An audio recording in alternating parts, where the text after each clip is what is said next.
Salve María, queridos seguidores del canal de YouTube de los Heraldos del Evangelio del Salvador. Bienvenidos a una charla más en la cual hoy hablaremos de un tema muy importante, un tema que se aplica para nuestra vida, obviamente, y se aplica sobre todo, creo que más que una charla, es una meditación sobre la pasión de nuestro Señor Jesucristo, ese acto de amor sin medidas que ha tenido nuestro Señor Jesucristo por nosotros, por la humanidad pecadora y que continuamente Él tiene. Antes de comenzar esta charla, yo quería recordar un principio muy interesante que yo creo que ya lo hemos hablado en nuestras live o en nuestros podcasts, en la cual decimos que la gravedad del pecado se mide por la dignidad del ofendido. Entonces, un ejemplo bien sencillo para que entendamos bien ese principio. Si yo, por ejemplo, le doy un golpe, una bofetada a mi hermano, es una cosa grave y, en fin, para ponerle un número, supongamos que es una falta un grado 10, ¿verdad? Un grado 10. Ahora, si yo esa misma bofetada, ni más fuerte, ni más leve, esa misma bofetada con esa misma intensidad, se la doy a mi papá o a mi mamá, ahí la gravedad es más grave, valga la redundancia. ¿Por qué? Porque la dignidad de mi papá y mamá es mucho más que la de mi hermano. Entonces la gravedad aumenta y por lo tanto la reparación también tiene que ser proporcionada a esa falta. Si le pusimos un 10 a la gravedad del pecado cometido contra mi hermano, supongamos que un pecado contra nuestros papás sería un 30 o un 20, un 30. Ahora yo tengo que reparar esa falta. Y para reparar una falta que vale 10, tengo que tener reparación número 10 también. Tengo que tener un valor de 10 para equiparar. Y si la falta es de 30 o de 40 o 50, también tengo que reparar 30, 40, 50 para que la falta quede reparada completamente, ¿verdad? Ahora, ¿cómo se repara eso? Bueno, a través de mis méritos, a través de la oración, a través de las buenas obras, a través del sacrificio, de la penitencia, voy adquiriendo méritos para reparar esa falta. Ahora, si esa falta yo la cometo contra un ser infinito que tiene una dignidad infinita, o sea, Dios, la reparación también tiene que ser infinita. La reparación también tiene que ser infinita porque la dignidad del ofendido es infinita. Y si la dignidad del ofendido es infinita, mi reparación también tiene que ser infinita. Si yo tengo una deuda infinita, ¿cómo la voy a pagar? Solo con un tesoro que también tenga un valor infinito. Pero ese tesoro solo Dios lo tiene. Solo Dios tiene un tesoro de un valor infinito. Entonces, cuando Adán y Eva pecaron, cometieron una falta de una gravedad infinita, cometieron una falta en la cual la reparación tendría que ser también de un valor, de un mérito infinito. Y por eso tuvo que nuestro Señor Jesucristo encarnarse, hacerse hombre, tener la naturaleza humana, sin dejar de ser Dios, ser verdadero Dios y verdadero hombre, sufrir por nosotros, ¿verdad? Reparar ese pecado, porque sería la única criatura, siendo hombre, que tendría esos méritos infinitos y poder pagar esa falta infinita. Es el único que tenía ese tesoro, ese cheque, por así decir, de un valor infinito. Entonces, cuando Adán y Eva pecaron, cuenta un santo, él haciendo, digamos, una metáfora obviamente, cuenta que en el cielo estaba Dios viendo a Adán y Eva cometiendo el pecado y como que Dios queda apenado, queda constrangido, queda triste, queda angustiado. Obviamente que es una metáfora para que entendamos bien la gravedad de este pecado. Y él dice, ¿cómo voy a hacer ahorita? Porque hay dos sentimientos que se encuentran, la misericordia y la justicia. Yo tengo que castigar al hombre porque ha pecado y mi deber de justicia, mi justicia infinita me dice tengo que punirlo, tengo que castigarlo, por lo tanto las puertas del cielo quedan cerradas. Yo que lo crié para que él viviese conmigo durante toda la eternidad, él mismo se cerró las puertas y yo tengo que mantener esas puertas cerradas. Pero mi misericordia me dice, no, ¿cómo puedo yo a que esa criatura que tanto amé, que le hice con tanto amor, cerrar las puertas del cielo? Entonces hay un choque entre la misericordia y la justicia. Y ahí la segunda persona de la Santísima Trinidad: Señor, heme aquí para hacer tu voluntad. Yo estoy dispuesto a encarnarme, de tomar la naturaleza humana, de ofrecer todos los sacrificios, de morir por la humanidad pecadora y así poder darte gloria y así también poder reparar ese pecado. Porque solo yo, siendo hombre, porque el pecado fue hecho por un hombre, por la humanidad, siendo hombre, pero al mismo tiempo siendo Dios, todos mis méritos tienen un valor infinito. Entonces yo soy el único que puedo reparar esa falta. Y así, lo que dice el Salmo: la misericordia y la justicia se abrazan, la misericordia y la justicia se besan. Ahí Dios Padre vio que sí, que era la solución, pero le dice a nuestro Señor, a su divino Hijo: pero mira, que si tú te encarnas, vas a tener que nacer en una gruta fría, vas a tener que sufrir el hambre, el frío, el cansancio. Señor, aquí estoy para hacer tu voluntad. Heme aquí para hacer tu voluntad. Ahí Dios Padre, como no queriendo dejar que su Hijo vaya a la tierra para que sufra, dice: pero mira que vas a tener que pasar por un montón de dificultades, por tentaciones, por injusticias, por un montón de ingratitudes, por traiciones.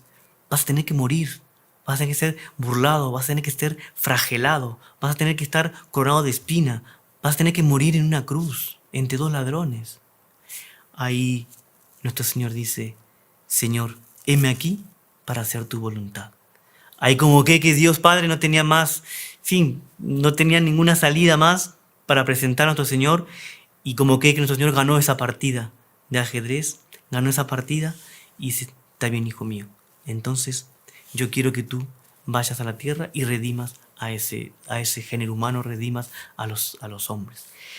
Y es muy bonito porque él dice, San Alfonso María de Ligorio, él dice que él podría haberse encarnado, ¿verdad? Y podía haber redimido, haber reparado ese pecado con solo un acto de voluntad de él. Porque como decíamos, todo lo que él hacía en la tierra tenía un valor infinito.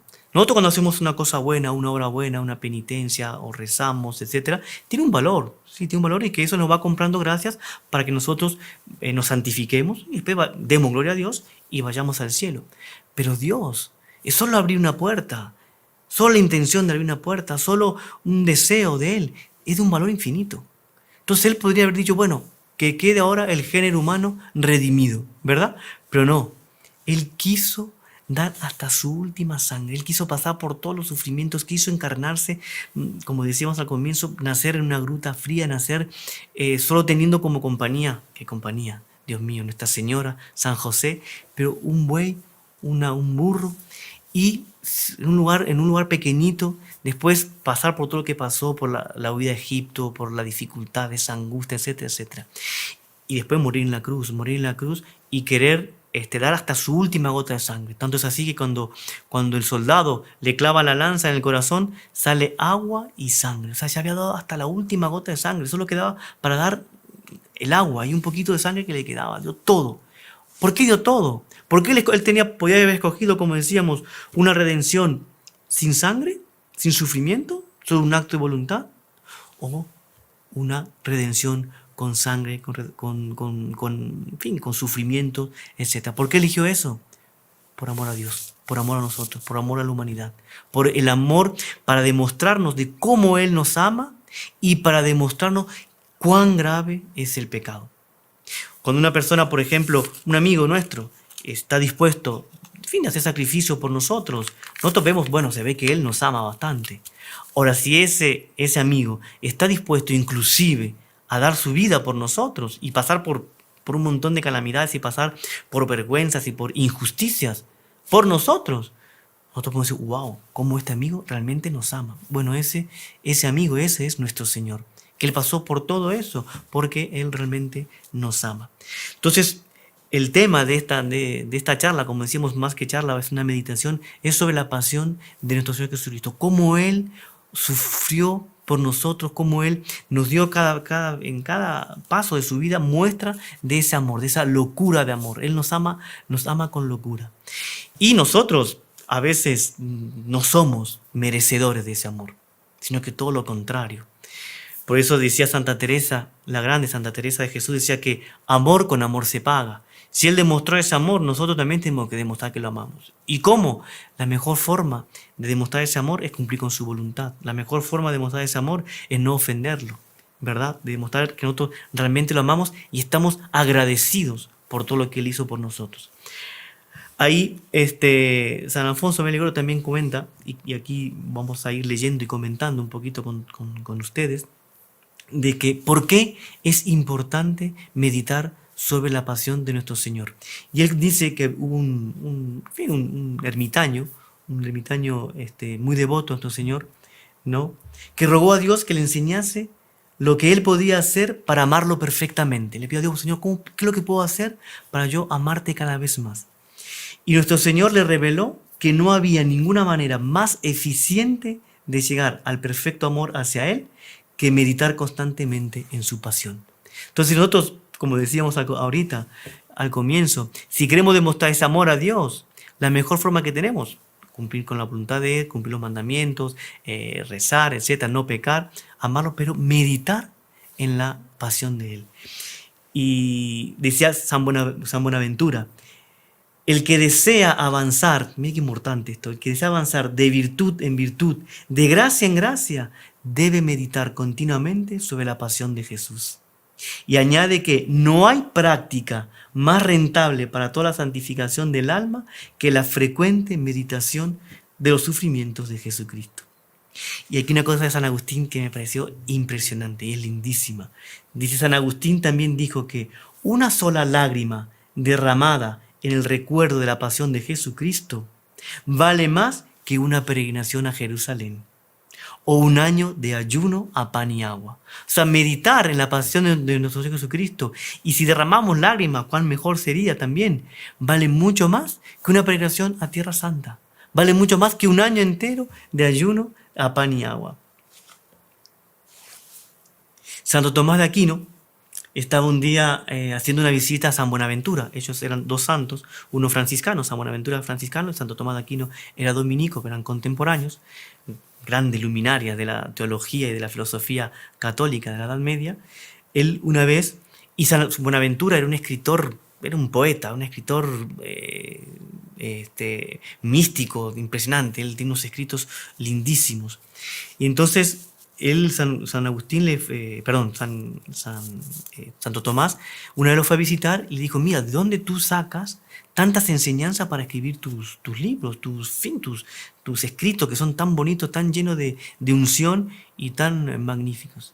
Y él le dijo: ¿sabes cuál es mi libro? Ven, te lo voy a mostrar. Y le muestra un crucifijo con nuestro Señor Jesucristo crucificado.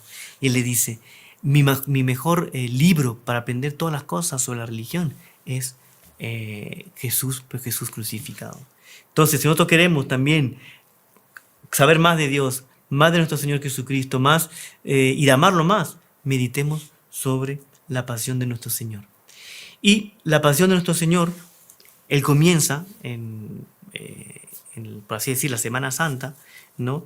Él comienza con el Domingo de Ramos, en la cual Él nos da aquí un ejemplo que tenemos que seguirlo sí o sí, porque es un ejemplo de humildad, un ejemplo de, imagínense, Él que era Dios, el Dios, el que era el Rey de Reyes, el Señor de Señores, Él entra a Jerusalén, es proclamado: Hosana, el Hijo de David, Hosana y gloria en lo más alto de los cielos, etcétera, etcétera. Pero Él entra montado en un burrito.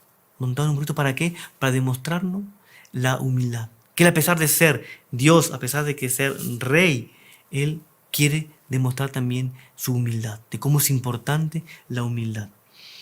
Entonces dice así en este escrito: consideremos aquí la humildad de Jesucristo, que a pesar de ser el Rey de Gloria, quiere entrar en aquella gran ciudad montado en un pollino. Un pollino quiere decir un burrito, un burrico. Quien hubiera podido percibir entonces que este príncipe recibió con tanta pompa y majestad, sería dentro de pocos días condenado a muerte como un criminal y conducido al Calvario en la cruz, con la cruz al hombro. O sea, Él entra con la mayor gloria, entra glorificado, Él entra, Hosana, el Hijo de David. Al poco tiempo ese Hosana y gloria al Hijo de David, bendito sea el que viene en nombre del Señor, dentro de algunos días, esas mismas voces que van a decir, quítalo de enfrente y crucifícalo. Esos que están escogiendo a Jesús como Mesías, de aquí a unos días van a escoger a Barrabás. En vez de al Salvador, van a escoger a un criminal.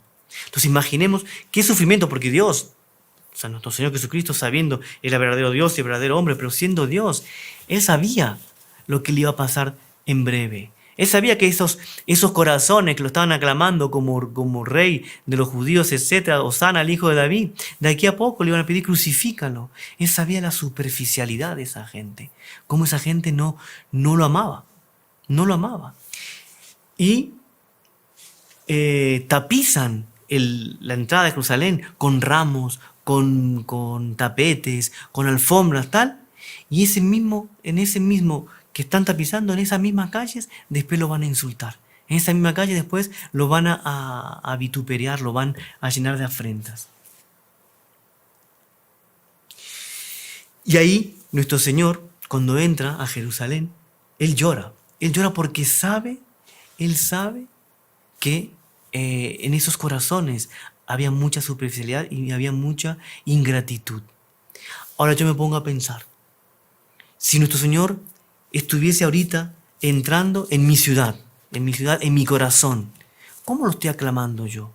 Hosana, el hijo de David, pero con amor, con sinceridad, y que al poco tiempo espero decir crucifícale. ¿Será que Él, así como Él lloró por la ruina de Jerusalén, porque Él ya veía la ruina de Jerusalén, veía al pueblo que le iba a ser ingrato, y Él lloró físicamente, un Dios que llora por los pecados de los hombres y llora por la ingratitud de los hombres? ¿No será que Él, entrando en mi corazón, también llore? También llore y así como tú ahora, hijo mío, yo estoy entrando en tu corazón, me estás aclamando. ¿No será que mañana me vas a traicionar? ¿No será que mañana vas a escoger también a Barrabás y en vez de escogerme a mí? Entonces pidamos, en este primer paso, por así decir, de la pasión, pidamos a nuestro Señor que siempre lo aclamemos y que jamás escojamos a otro a que no sea nuestro Señor Jesucristo, que jamás tengamos esa ingratitud. Y dice así: hubo, sin embargo, un tiempo en que mi ingratitud os arrojó de mi alma. Así como los judíos arrojaron a Jesús de Jerusalén porque Él murió a las afueras de la ciudad, nosotros a veces con nuestra ingratitud, con nuestra forma de ser, con nuestros pecados, con nuestras faltas, también arrojamos a Jesús de nuestras almas. Pero ahora tengo a más honra el vivir unido con vos que ser dueño de todos los reinos del mundo. O sea, yo ahora, Señor, quiero que tú seas mi rey y que yo no posea nada, sino que te posea a ti. Ahí nuestro Señor entra en Jerusalén, toda esa algarabía, esa algazara, toda esa alegría que después se cambia en insultos y en faltas y en pecados. Pero los príncipes, los sacerdotes, el sumo sacerdote, estaban viendo esa escena y ellos tenían dos caminos a seguir, como también tenemos nosotros: aclamarlo, admirarlo, adorarlo, seguirlo, o tener envidia. Este hombre nos va a llevar a la ruina, se va a proclamar rey, vamos a tener problemas con los romanos nos van a atacar porque este se está proclamando rey, vamos a morir todos, vamos a ser aplastados. Decía una vez Monseñor Juan, nuestro fundador, qué tontería, tener miedo a los romanos. ¿Dónde está la sede de la iglesia? ¿Dónde está la sede, por así decir, la casa madre de la iglesia católica? En Roma, donde era la capital del imperio romano. Si nosotros hacemos la voluntad de Dios, no tenemos que temer absolutamente nada, porque Dios va a saber dar vuelta a la historia y Él siempre va a salir triunfante. Y entonces, pero como ellos tenían una visión mundana del Mesías, tenían una visión mundana y solamente se preocupaban por sus cositas, entonces se reunieron y dijeron, bueno, ¿qué hacemos con este hombre? Y fue en ese momento en que ellos están pensando de cómo agarrarlo para darle muerte. Y fue ahí que Caifás, siendo sumo sacerdote, hizo esa profecía. Dice San Juan que fue una profecía que no fue movido por él, O sea, él se quiso salvar, digamos, quiso salvar al pueblo de ser aplastado por los romanos, pero en realidad, por así decir, el Espíritu Santo estaba empleando a él como autoridad, empleándolo a él como sumo sacerdote para hacer una profecía. ¿Por qué? Porque él dijo, conviene que muera un solo hombre por el bien del pueblo y no perezca toda la nación. Y desde aquel día, prosigue diciendo San Juan, porque esto lo narra San Juan, el Evangelio de San Juan, no pensaba sino en el medio de hacerle morir. Y cuando estaban reunidos, a ver, confabulando qué hacer, ahí aparece Judas, Judas el traidor. Judas el traidor aparece en medio de ellos y él dice, ¿qué queréis darme? Sí, ¿qué queréis darme? Y yo lo pondré en vuestras manos. Grande debió de ser la alegría que hubo de apoderar de los judíos de esos malvados enemigos de Cristo, al ver que uno de sus mismos discípulos se disponía a hacerle traición. ¿Se imagina la alegría del sumo sacerdote, de todo el Sanedrín que estaba reunido ahí, de ver que no era uno cualquiera que lo iba a traicionar, sino uno que hacía parte de la comitiva de Jesús, uno que hacía parte de la familia de almas de Jesús, el traidor Judas? Esta su alegría sería trasunto de aquella otra que debe haber en el infierno cuando un alma que se ha dado al servicio de Cristo lo abandona.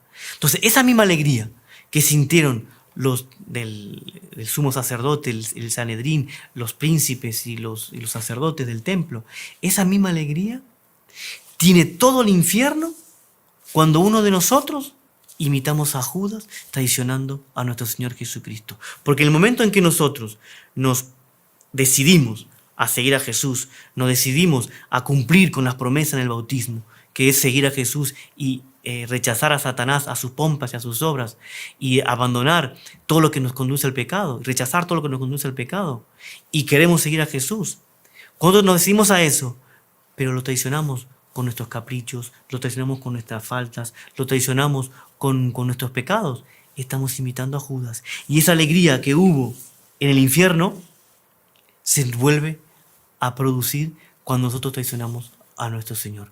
Esa alegría estamos causando una tristeza tremenda a Dios y una alegría a todos los infiernos. Entonces jamás imitemos a Jesús. Si ya hemos nosotros decidido seguir a Jesús, sigámoslo cueste lo que cueste. Y dice así este escritor: ¿cuántas veces os he menospreciado por un antojo, por un momentáneo y vil placer? Bien sabía yo que pecando perdí vuestra amistad y voluntariamente he renunciado a ella por una nada rechacé la amistad con Jesús. Y ahí nuestro Señor se reúne con los discípulos, después de haber sido aclamado, se reúne con los discípulos y se produce, por así decir, otro acto de amor de Él hacia nosotros. ¿Por qué? Porque Él quiere celebrar la Pascua con los discípulos. Él quiere celebrar la Pascua con los discípulos. ¿Y por qué? Porque Él quiere quedarse. Él dice, nuestro Señor, en varias partes en el Evangelio, Él dice que quiere quedarse, que la mayor alegría que Él tiene es estar con los hombres. Y entonces Él sabía que de aquí a poco iba a morir. Pero en el momento en que los judíos, el Caifás, el sumo sacerdote, Anás, Caifás, el Sanedrín, estaban planeando cómo sacarlo de esta tierra, cómo matarlo y hacerlo desaparecer, nuestro Señor estaba pensando la forma de cómo Él quedarse para siempre en la tierra. Y fue ahí que Él, en la última cena, quiso instituir el sacramento por excelencia del amor, el sacramento de la Eucaristía, porque Él quería quedarse. Así como los judíos querían sacarlo, el demonio quería borrarlo, por así decir, de la tierra, Él no. Él estaba viendo la forma de cómo Él quedarse con nosotros durante toda la historia, que es a través de la Eucaristía. Y dice así: quiso al fin de su vida dejarnos la mayor prenda de su amor que podía. Sentado a la mesa, imaginémonos la escena, Él sentado en la mesa, celebrando la Pascua, en la última cena, el jueves, e inflamado de amor, su corazón se vuelve a sus discípulos y le dice, y esto es muy bonito, son palabras de nuestro Señor, lo dice San Lucas: con deseo he deseado comer con vosotros esta Pascua. O sea, tenía el deseo de que llegase ese momento. Por así decir, estaba ávido de que llegase ese momento de poder celebrar esa Pascua. ¿Por qué? Porque él sabía que en ese momento iba a ser glorificado el Padre, en ese momento iba a ser glorificado él, y en ese momento él iba a poder dejar la Eucaristía, poder dejar el sacramento del amor. Sabed, amados hijos, decía nuestro Señor, que durante todo el curso de mi vida he estado suspirando por celebrar con vosotros esta cena, porque al terminarla voy a sacrificarme por vuestra salvación. O sea, él tenía ese deseo de también de sacrificarse por nosotros, de darse todo por nosotros y, por así decir, ya de una vez por todas, abrir el cielo, lo que decíamos al comienzo, así la misericordia y la justicia se abrazaban. La misericordia y la justicia se besaban. Se iba a cumplir esa profecía de ese salmo. Y hay una cosa muy bonita en la última cena. Ahí, antes de terminar la cena, nuestro Señor se levanta de la cena y es el famoso lavapiés de los apóstoles. Él los forma todos, él se quita la túnica, se quita el manto, se queda solo con la túnica, se ciñe una toalla, agarra una caldera así y llena de agua y comienza a lavar los pies de los discípulos. Otro acto de humildad, otro acto de amor y impregnado de humildad. ¿Cómo tenemos que aprender de cada acto que hace nuestro Señor? Cada cosita que Él hace tiene un significado, cada cosa que Él hace tiene una enseñanza para todos nosotros. Entonces Él, que era Dios, toma esa actitud de humildad de lavar los pies a los discípulos. Levántase Jesús de la mesa y quítase sus vestidos, y habiendo tornado una toalla, se la ciñe y echa después agua en el labrillo, o sea, en la palangana, y pónese a lavar los pies de los discípulos.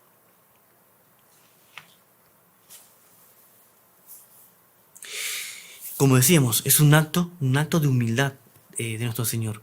Y a veces nosotros, imaginemos nosotros estar ahí en esa cena, en la última cena y en esa cena, viendo a nuestro Señor con tanta humildad, lavando los pies también de Judas. Judas estaba presente todavía ahí, lavando los pies al traidor, para ver si por lo menos con ese acto de misericordia, ese acto de humildad, conseguía romper ese corazón de piedra de Judas y poder convertirlo y atraerlo nuevamente hacia el redil, o nuevamente hacia los discípulos, hacer que sea parte de su familia. Ahora, nosotros, ¿cuántas veces sufrimos injurias? ¿Cuántas veces sufrimos injusticias? A veces justificables, a veces injustificadas. Pero ¿cuántas veces nos pasa eso y no tomamos esa actitud que tomó nuestro Señor Jesucristo? Esa actitud de humildad. Y a veces, cuando nos pasa algo así, recordémonos, si nuestro Señor lavó los pies a los judíos, que en ese momento a los discípulos, y que en ese momento no eran santos, estaban llenos de defectos, llenos de mil cosas. Sin embargo, Él tuvo ese acto de humildad. Entonces nosotros, cuando nos pasa algo, una contrariedad o algo, imitemos a Jesús, dejemos pasar, lavemos los pies a nuestro hermano que nos está ofendiendo, lavémosle los pies a esa persona que nos está insultando. Lavemos los pies de una forma, lo digo de una forma metafórica, pero tengamos esa actitud de resignación, esa actitud de amor que tuvo nuestro Señor. Y dice así: oh Jesús mío, ojalá que vuestro ejemplo nos aliente a estimar los desprecios y las humillaciones. De hoy en adelante os prometo por vuestro amor las injurias y las afrentas que recibiere. O sea, hoy voy a ofrecer con amor todas las injurias y las ofensas que yo pueda recibir. Después de eso, desde haber lavado los discípulos, van nuevamente a los pies a los discípulos, se levantan y van nuevamente y se sientan para continuar con la cena de Pascua, con la última cena. Y ahí viene que ahí en ese momento Él instituye la Eucaristía. Entonces, después del lavatorio de los pies, acto de gran humildad que Jesucristo recomendó a sus discípulos, volvió a tomar sus vestidos y, sentándose de nuevo a la mesa, quiso dar a los hombres la última prueba de amor. Fue la institución del Santísimo Sacramento del altar. Tomó el pan, lo consagró y partiéndolo entre sus discípulos, Jesús les dijo: tomad y comed, esto es mi cuerpo. Y lo mismo después hizo con el cáliz de vino: tomad y bebed, que esto es mi sangre. Y vemos nosotros cómo nuestro Señor, Él sabiendo lo que le iba a pasar, quiere instituir este sacramento, que es el sacramento del amor. Y quiere que ese sacramento dure hasta el fin del mundo, porque Él quiso quedarse con nosotros. Por aquí llegaremos a entender cuán grande es el deseo que tiene Jesús de que nos acordemos de su pasión, ya que instituyó el Santísimo Sacramento de la Eucaristía con el fin de que nunca jamás olvidemos el amor inmenso e inefable que nos demostró con su muerte. O sea, Él instituyó este sacramento, que es el sacramento más importante, de los 7 es el más importante porque recibimos justamente al autor de todos los sacramentos. Él lo quiso instituir ¿en qué momento?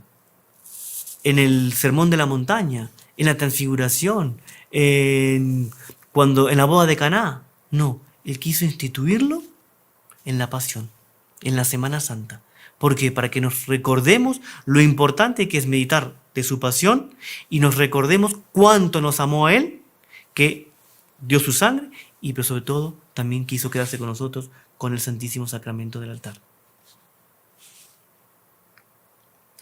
Después de acabada la cena, ahí nosotros recordemos que ahí Judas, nuestro Señor le dice: lo que tienes que hacer, hazlo rápidamente, hazlo pronto. Ahí Judas sale, los discípulos piensan que como él era el tesorero, por así decir, de los discípulos, quizás era para salir a comprar algunas cosas, para continuar con la fiesta, continuar con la fiesta de Pascua, pero en realidad era porque él iba a ir a traicionar a nuestro Señor, para avisarle a los sumos sacerdotes, a los soldados, a dónde iba nuestro Señor.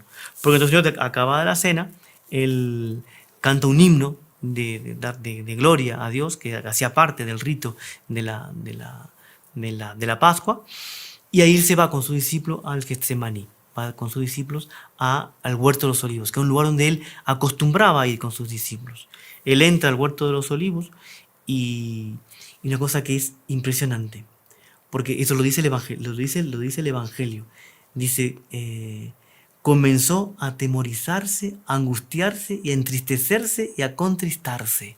O sea, él, su lado humano, comenzó a sentir tedio, pavor, miedo, tristeza, el propio Dios. ¿Y por qué? Porque él sabía lo que le iba a pasar, a lo que iba encuentro. Y ahí se da este hecho tan bonito, en la cual él comienza a sudar sangre. Él escoge a 3 discípulos, de los 3, los más amados, que eran San Juan, San Pedro y Santiago, los lleva con él, junto con él, mientras que los otros discípulos se quedan un poco más apartados. Él comienza a rezar al Padre, mientras que los discípulos, en vez de estar con él vigilando, y habían prometido que iban a morir por él, que San Pedro, que decía que estaba dispuesto a dar la vida por él, que él jamás lo iba a negar, jamás lo iba a abandonar, etcétera, etcétera.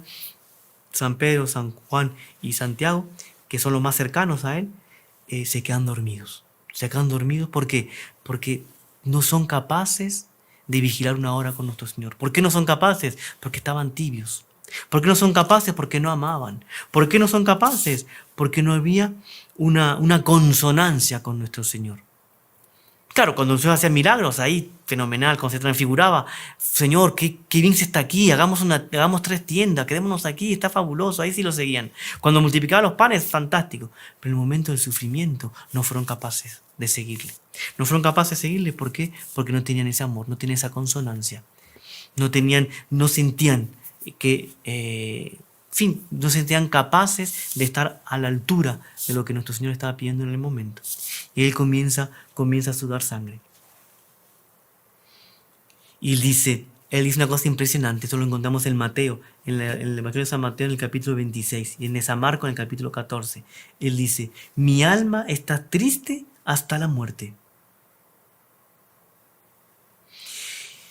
Y ahí uno piensa, él comienza a sudar sangre, y él dice: Padre mío, si es posible, aparta de mí este cáliz, pero no quiero que se haga mi voluntad, sino la tuya. Y aquí una enseñanza para nosotros. ¿Cuántas veces nosotros estamos sufriendo, estamos con dificultades, con problemas? Y es lícito. Sin Dios, nuestro Señor, pidió que se le apartase ese cáliz. Es lícito también nosotros pedir, Señor, por favor, para no pasar por este sufrimiento, para no pasar por esta dificultad. Por favor, Señor, que esto no pase. Es lícito pedirlo, pero tenemos que condicionarlo, como lo hizo nuestro Señor. Que no se haga mi voluntad, sino la tuya. Y ahí nuestro Señor no se hizo la voluntad de Él, se hizo la voluntad del Padre, porque el Padre quería que Él pasase por la pasión. Y fue ahí que le mandó un ángel con un cáliz, en el cual ese cáliz, Él bebió ese cáliz y le dio fuerza. O sea, le dio fuerza ¿para qué? Para seguir sufriendo. No le dio fuerza para aliviarlo. Es impresionante, le dio fuerza ¿para qué? Para que él tuviese fuerza para poder seguir sufriendo y llevar adelante la pasión. Y él comienza a sudar sangre. Y uno se pregunta, pero Señor, yo no veo aquí los soldados, no veo aquí los azotes, no veo aquí la corona de espina, no veo aquí, en fin, las bofetadas. ¿Y por qué está sudando sangre? ¿Por qué está sudando sangre? Porque Él está viendo mis pecados, Él está viendo mis faltas. Él, en una visión profética, Él vio todos los pecados que los hombres, que la humanidad había cometido, desde Adán y Eva hasta el último de los hombres que iba a pecar. Él vio todas esas faltas. Entonces Él sintió amargura, sintió dolor y ahí comenzó a sudar sangre. Esa sangre brotaba a causa de ¿qué? De los azotes, no, a causa de la corona de espina, no, porque todavía no había sido azotado, todavía no había sido coronado de espina, sino que esa sangre era fruto de nuestros pecados, era fruto de tu pecado, era fruto de mi pecado. O sea, yo con mis faltas estoy haciendo que la agonía de nuestro Señor en el huerto de los olivos sea más pesada, sea más dura, sea más terrible. O todo lo contrario, si yo hago actos de virtudes, si yo venzo las tentaciones y no peco, estoy haciendo que el Getsemaní, que el huerto de los olivos sea más liviano, que no sea tan duro para nuestro Señor Jesucristo. Yo puedo decir que yo añadí peso con mis culpas, aumenté el dolor con mis culpas, el sufrimiento de nuestro Señor en el huerto de los olivos. Pero también puedo decir que lo puedo aliviar, porque para Dios todo es presente. Entonces cada vez que yo estoy tentado, cada vez que el demonio quiere que yo peque, que cometa una falta, tengamos presente a nuestro Señor en el huerto de los olivos. Y si rechazamos la falta, rechazamos la tentación, y no cometemos la falta, tengamos certeza que estamos aliviando a nuestro Señor Jesucristo. Pero si decimos sí al pecado, estamos poniendo un peso más, un dolor más a nuestro Señor. Ahí, amadísimo Señor mío, podemos pedirle, rezar, una de esas almas ingratas he sido yo, que después de haber recibido tantas luces y gracias e inspiraciones, me olvidé de ti y te abandoné. Así como los discípulos, cuando llegó la guardia y los discípulos, en fin, un tumulto, etcétera. San Pedro sacó la espada, le cortó la oreja a Malco, etcétera, pero un tumulto. Y cuando vieron que nuestro Señor fue apresado, ¿qué fue de los discípulos? Huyeron. ¿Huyeron? ¿Por qué? Porque eran tibios, como decíamos. Huyeron porque fueron unos ingratos. Huyeron porque fueron unos temerosos. No fueron valientes, no fueron capaces, no rezaron lo suficiente para tener la fuerza de poder enfrentar también esa prueba. Y yo cuando también cometo una falta, estoy huyendo de nuestro Señor Jesucristo. Y dice así, que después de haber recibido tantas luces y gracias e inspiraciones, me olvidé de ti y te abandoné. No me desprecies ahora, Señor, que arrepentido de todo corazón, a ti me convierto para no abandonarte más. Esa tiene que ser nuestra oración con nuestro Señor Jesucristo en el huerto de los olivos, no abandonarlo jamás. Ahí cuando toman a nuestro Señor prisionero, ahora Él, ¿cuántas veces escapó? ¿Cuántas veces lo quisieron tomar prisionero? ¿Cuántas veces lo quisieron matar? Y Él milagrosamente se escabullía, milagrosamente se hacía invisible. fin, de una forma misteriosa, él siempre se escapaba. Pero en este momento, no. En este momento él se entregó.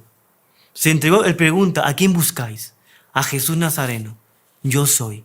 Lo dijo con tanta fuerza, con tanta personalidad, si se puede decir, de un Dios, con tanta que todos los soldados cayeron por tierra. Ahí cuando se levantaron, preguntó nuevamente, ¿a quién buscáis? A Jesús Nazareno. Ya dije que yo soy. Si a mí me buscan, dejad libre a ellos. O sea, él preocupado siempre por los demás. Y ahí él se entrega. Se entrega y ahí se entrega porque él quiso. Porque él quiso, porque llegó su momento. No fue porque eran fuertes los soldados o porque fueron astutos, tuvieron un plan para poner. No, es porque él se quiso entregar. Y dice San Mateo, y los que prendieron a Jesús lo condujeron a casa de Caifás, sumo pontífice, a donde los escribas y los ancianos estaban congregados, lo estaban esperando. Dice, Jesucristo fue presentado como trofeo de sus venganzas a Caifás, quien, ansioso de tenerle en su presencia, se alegró al verle solo y abandonado de todos los suyos. Imagínense la alegría que tenía ahí Caifás por tener enfrente de él a nuestro Señor Jesucristo y abandonado de los suyos.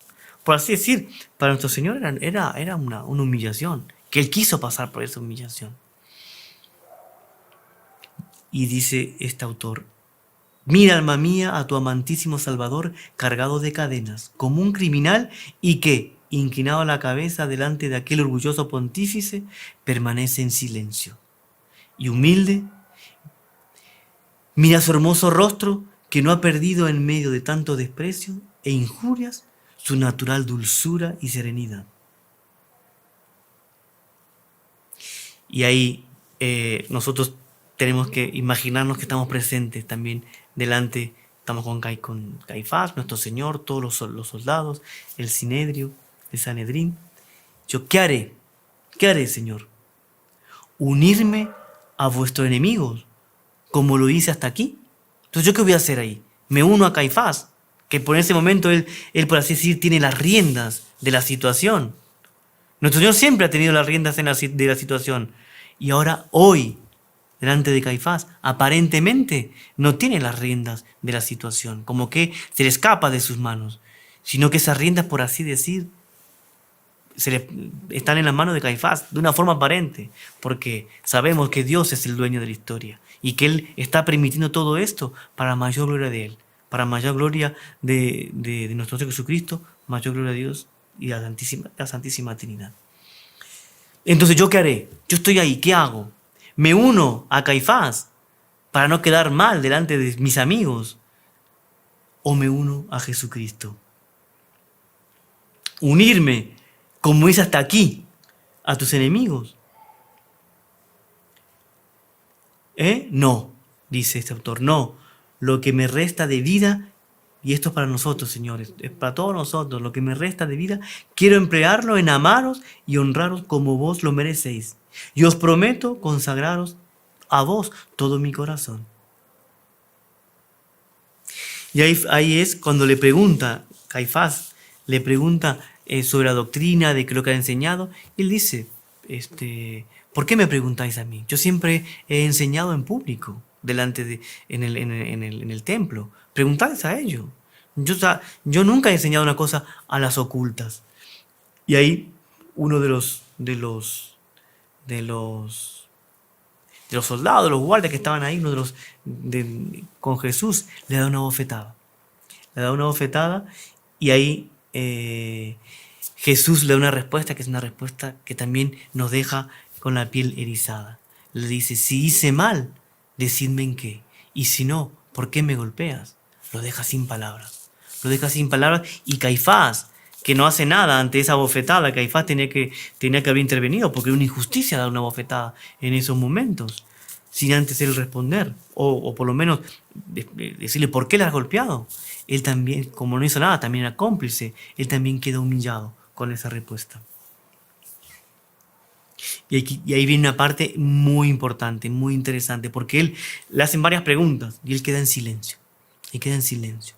humildemente. Pero cuando Caifás, que era el sumo sacerdote y por así él era el representante de la autoridad religiosa del pueblo judío, él tenía autoridad, ¿no? Después la pierde, obviamente, pero él tenía esa autoridad. Dice, yo te conjuro de parte de Dios vivo que nos digas si tú eres el Mesías, el Hijo de Dios. Y ahí él, nuestro Señor Jesucristo, como lo estaba preguntando, la autoridad del sumo pontífice, él no podía quedar en silencio, tenía que responder. Y él le dice, yo soy. Y aún os declaro que veréis después a este Hijo del Hombre, a nuestro Señor, no abatido y humillado como aquí ahora me veis, sino sentado a la diestra de la majestad de Dios, venir sobre las nubes del cielo. Y ahí Caifás cae en rabia, se rompe la vestidura, que era una forma también de manifestar la indignación, que hacía parte también del ceremonial de los judíos en aquella época, rajarse la vestidura en señal de desapruebo, en señal de indignación. Él le dice, ha blasfemado. ¿Qué necesidad tenemos ya de testigos? Porque hay un montón de testigos. Si todos eran testigos falsos, uno se contradecía con el otro, entonces no conseguían agarrar a nuestro Señor. Y al final cuando Él dice la verdad, cuando Él se declara Dios, por tanto dice la verdad, ahí ha blasfemado. Es reo de muerte. Lo tenemos que condenar a muerte. ¿Cuál fue la causa de la muerte de nuestro Señor? Haber Él declararse Dios, haber dicho la verdad. ¿Cuántas veces nosotros a veces no decimos la verdad? No decimos la verdad porque tenemos miedo, porque tenemos, en fin, nos da vergüenza, etcétera, etcétera. Sin embargo, nuestro Señor dijo la verdad. Y el hecho de decir la verdad le trajo como consecuencia la condenación a muerte.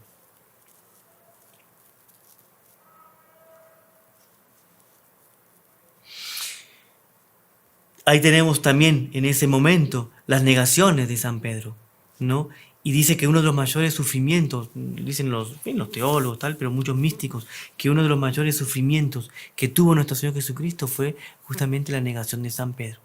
¿Por qué? Porque él era el discípulo, digamos, en el cual él había escogido como jefe de su iglesia. Él era el primer papa. Y después, el sentirse traicionado.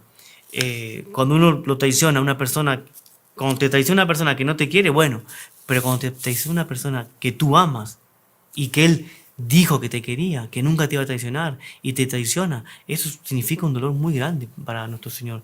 Y él dice en los místicos y tal cantidad de revelaciones que fue uno de los sufrimientos más grandes que él tuvo en la pasión, es ser negado por San Pedro. Y él lo negó no una vez, sino que lo negó 3 veces. Y es curioso que él no es que lo niega ante los soldados o lo niega ante un pelotón de fusilamiento, si bien que en aquella época no existía eso, pero no lo niega porque es algo que le da temor, sino que lo niega ¿ante quién? Ante una empleada, ante un grupo de personas, a unas personas que eran, en fin, qué mal les podía haber causado a él. Sin embargo, él, cobardemente, lo niega no una vez, sino 3 veces. Lo niega 3 veces y ahí él, cuando nuestro Señor sale, ¿no?, de ser juzgado por Caifás y que es condenado a muerte, ahí se cruzan las 2 miradas. La mirada de nuestro Señor, lleno de misericordia, lleno de pasión, de amor, y la mirada de San Pedro.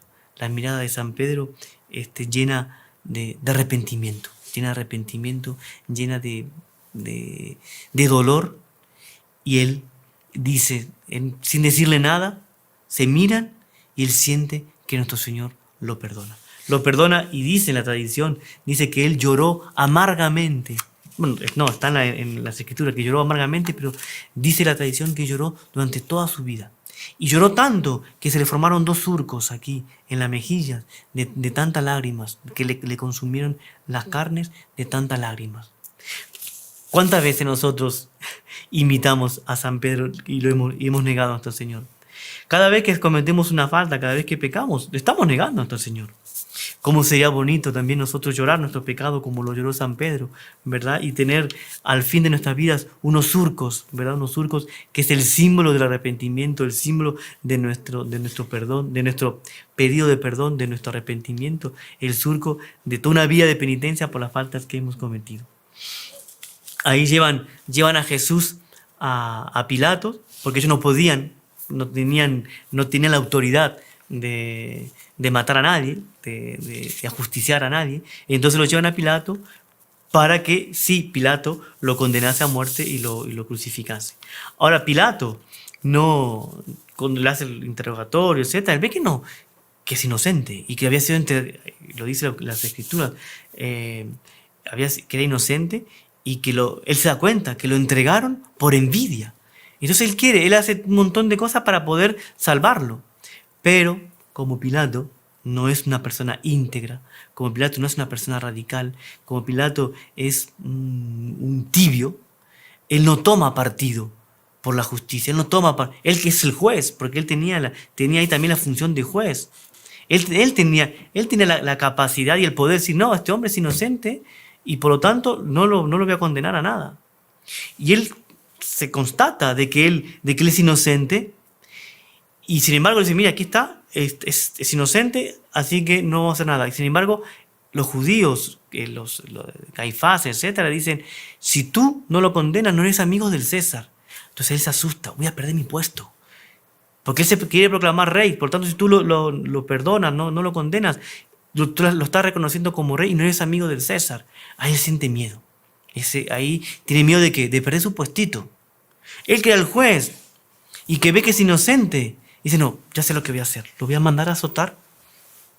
Lo voy a mandar a azotar.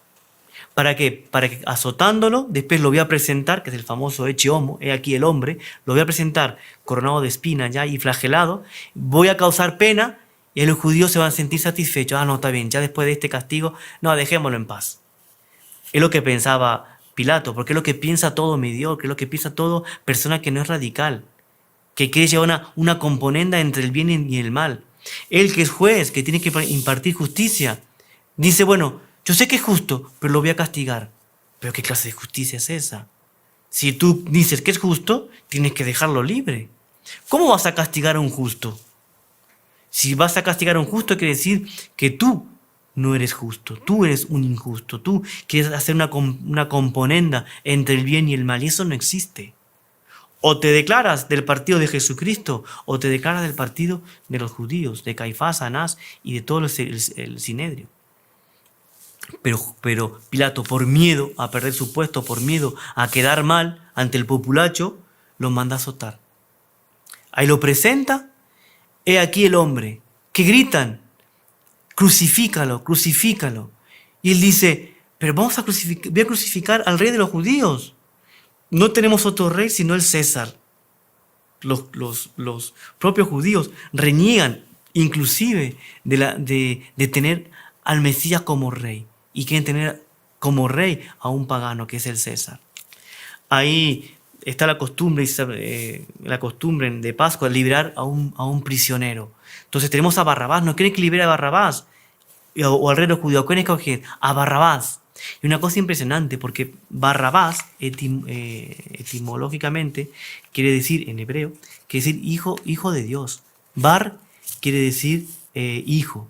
Barjonas, hijo de Jonás. Barrabás, Abba, quiere decir padre. ¿Se acuerdan cuando San Pedro dice Abba, San Pablo dice Abba, padre? Entonces, Barrabás quiere decir hijo de Dios. Entonces tenían ahí que escoger, los judíos tenían que escoger entre el hijo de Dios verdadero o un hijo de Dios falso, un criminal, uno que era un asesino, que era el terror. Que cuando lo llevaron prisionero, cuando estuvo en la cárcel, Barrabás, fue un alivio para el pueblo de Jerusalén. Fue un alivio, al fin agarraron a Barrabás, que era un asesino, que era un criminal. Y están pidiendo que él, ese asesino, que la cual fue un alivio que estuviese en la cárcel, que fuese liberado en vez de ser liberado el Hijo de Dios. ¿Por qué? Porque ellos escogieron un falso Hijo de Dios. Y nosotros a veces nos toca escoger entre un Barrabás, hijo de Dios falso, o un verdadero hijo de Dios. El Barrabás con aplausos, con aclamaciones, con mil cosas, o al Hijo de Dios verdadero. ¿Y cómo está ese Hijo de Dios verdadero? Coronado de espina, con un manto de púrpura, con un flagelado, golpeado, escupido, abofeteado. Entonces, a nosotros nos toca también escoger o Barrabás o a nuestro Señor Jesucristo. ¿Y cuántas veces nosotros imitamos a Pilato? ¿Cuántas veces por cobardía imitamos a Pilato? Porque Pilato, él dice, yo veo que es inocente y se lava las manos. Y cree que él, lavándose las manos, ya solucionado el problema. No, él hizo una componenda entre el bien y el mal. Y él era culpable, por más que se lave las manos. Él, siendo juez, manda a condenar al justo. ¿Qué clase de juez es él? Y nosotros a veces cometemos la misma falta que Poncio Pilato. Nos lavamos las manos y escogemos a Barrabás en vez de escoger a nuestro Señor Jesucristo. Y es ahí la historia, sabemos, nuestro Señor Jesucristo es condenado a muerte. Es condenado a muerte, Él lleva su cruz. Dice una piadosa tradición que Él lleva cuando recibe la cruz. ¿Puedo traducir la misma que Ponce Pilato? Perdón, Él lleva a Jesús, Él cuando recibe la cruz, Él abraza esa cruz y la besa. ¿Por qué? Porque en esa cruz estaba representada todos los pecados de los hombres. Estaba representada en esa cruz la redención. Y Él como que besa esa redención, besa ese sufrimiento. Y Él carga la cruz y se dirige rumbo al Calvario. Ahí nosotros conocemos la historia. Él cae una vez, cae dos veces, se encuentra con Nuestra Señora, se encuentran con las santas mujeres llorando, la Verónica que le limpia el rostro, y que ese acto de virtud que tuvo la Verónica de limpiarle, él ya pasó por todas, o sea, por todas las, enfrentó todo el ambiente que estaba viendo contra nuestro Señor para acercarse a Él, y tuvo como premio que en ese velo en el cual Él le limpió el rostro, quedó estampado el rostro de nuestro Señor Jesucristo. Se llama Verónica, verdadero ícono. Entonces Él ahí consuela a las mujeres, y Él le dice una cosa impresionante, que también sirve para nosotros hoy en esta meditación, pero todo lo que pasa con nuestro Señor sirve también como meditación y como enseñanza. A Él lloran las mujeres y Él les dice así: si así tratan a la vara verde, ¿cuánto más van a tratar a la rama seca?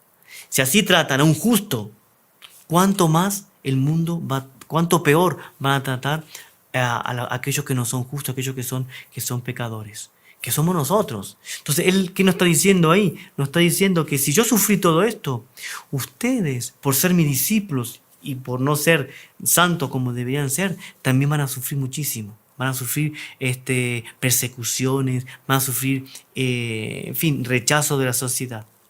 Pero bueno, ahí estamos nosotros para ofrecernos y querer ser como Él. Y ahí, en determinado momento, ven que a nuestro Señor le está faltando la fuerza. Y ahí le ponen al Cirineo. Hay un tal Cirineo, a Cirene, lo agarran y le piden que él ayude a llevar la cruz a nuestro Señor. Y uno puede pensar, bueno, tan malos no eran los judíos. Tan malos no era porque, mire, le pusieron un ayudante, por lo menos para llevar la cruz. No, lo hicieron por pura maldad, porque ellos querían que él muriese en la cruz. Ellos querían que muriese en la cruz y no muriese en la mitad del camino. Y ellos vieron que si no le ponían un ayudante, en este caso el Cirineo, si no le ponían un ayudante, él iba a morir en la mitad del camino. Y como que iban a quedar defraudados. Nosotros queremos que muera como un criminal, crucificado, porque es la peor pena que puede existir, que muera como un vil, crucificado como un vil ladrón, como un criminal, y entre dos ladrones. Entonces ellos querían, por eso le pusieron un Cirineo, porque lo querían ver muerto en la cruz y no muerto a mitad de camino. Le pusieron el Cirineo justamente para que nuestro Señor aguantase hasta el lugar del padecimiento. Entonces vemos la maldad de los hombres, la maldad de estos que condenaron a nuestro Señor.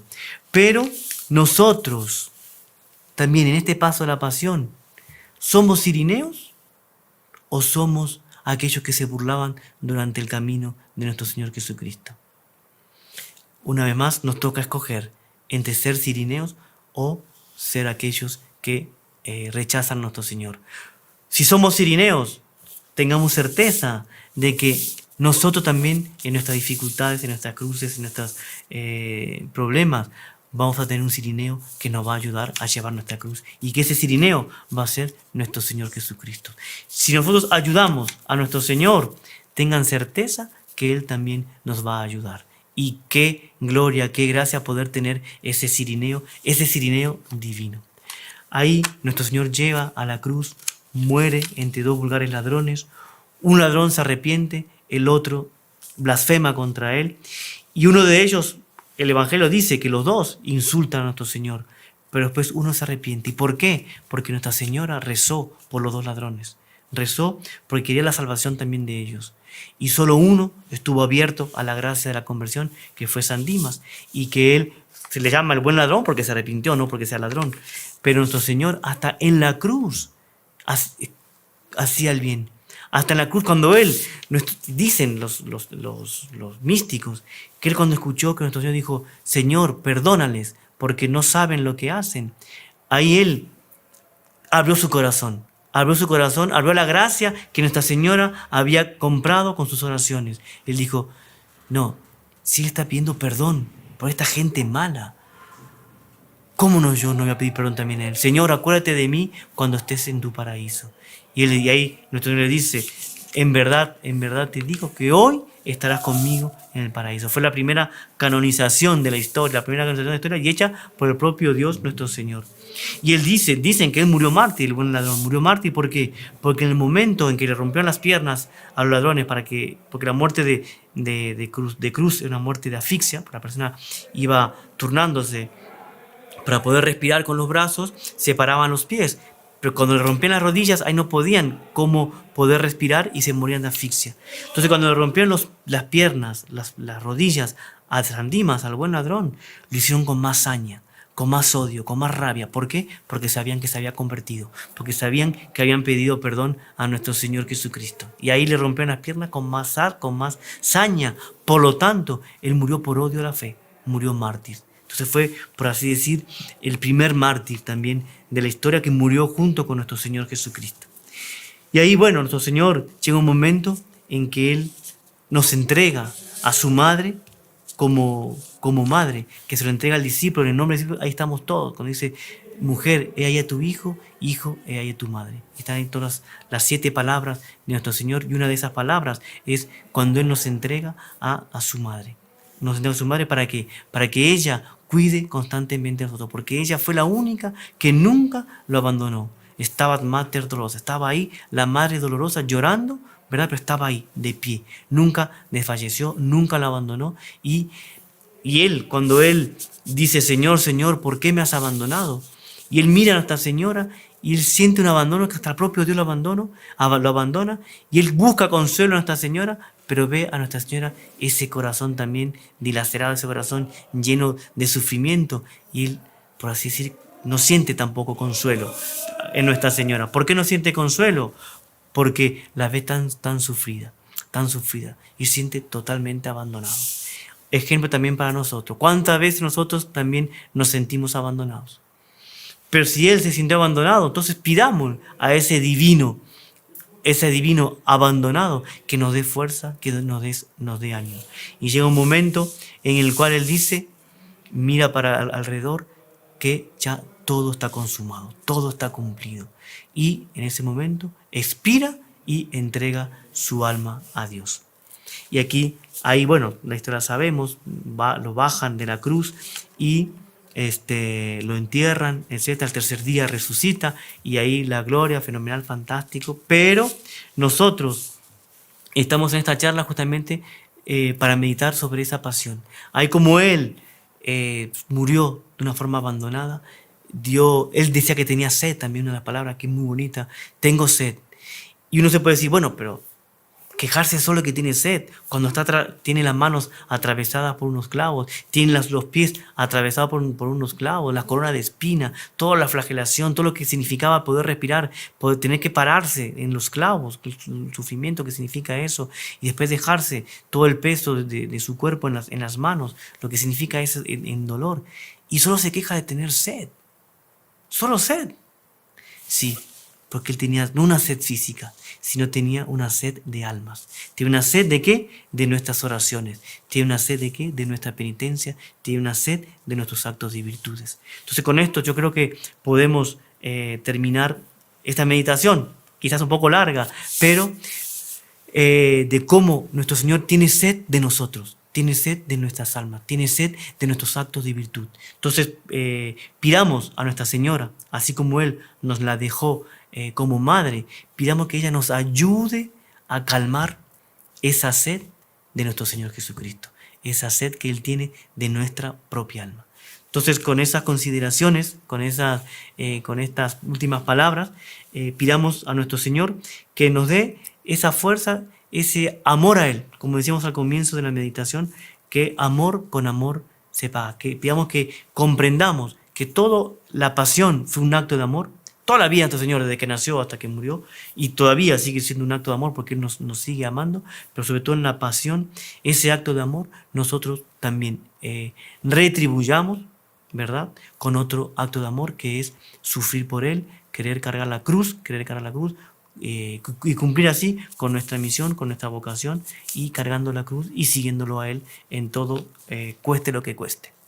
Entonces, con esas consideraciones, queridísimos amigos, seguidores del canal de los Heraldos del Evangelio del Salvador, no se olviden de, si les gustó, darle like, compartir este video, suscribirse al canal y no perder oportunidad de meditar en la pasión de nuestro Señor, porque así como decían los santos, que es la mejor forma que yo puedo manifestar el amor y crecer en el amor a nuestro Señor, es meditando en su divina pasión.